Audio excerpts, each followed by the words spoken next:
నమస్తే SR7 టీవీకి స్వాగతం. నా పేరు శబానా. మీకోసం మేమున్నాం అంటూ 142వ వారం విజయవంతంగా నిర్వహించిన అన్నదాన కార్యక్రమం.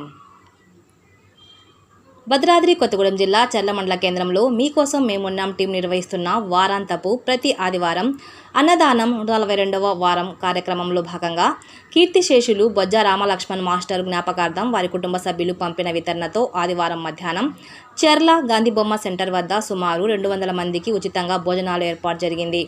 పేదవారికి ఈ విధంగా అన్నదానం చేయడం ఎంతో పుణ్యకార్యమని సహకరిస్తున్న ప్రతి ఒక్కరికి ఈ సందర్భంగా చైర్మన్ లయన్ నీలిప్రకాష్ ధన్యవాదాలు తెలియజేశారు. అదేవిధంగా గత 10 వారాలుగా ఈ అన్నదాన కార్యక్రమంలో కూరగాయల వ్యాపారి అయిన బల్లారి రవి అరటి పండ్లు ఉచితంగా పంపిణీ చేస్తూ ఉండడం ఎంతో సంతోషదాయకమని లయన్ నీలిప్రకాష్ అన్నారు. ఈ కార్యక్రమంలో అన్నదాతలు బొజ్జ రాధిక మరియు వారి కుటుంబ సభ్యులు చింతూరి రజనీకాంత్, మర్ల ప్రసాద్ మాస్టర్, ముమ్మనేని అరవింద్, దొడ్డి సూరిబాబు, రమణారావు, దొడ్డ ప్రభుదాస్, కొంగూరు రమణారావు, పరిశుద్ధం, భద్రం తదితరులు పాల్గొన్నారు. Reporting by SR7 TV news, Telangana state in charge.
Okay.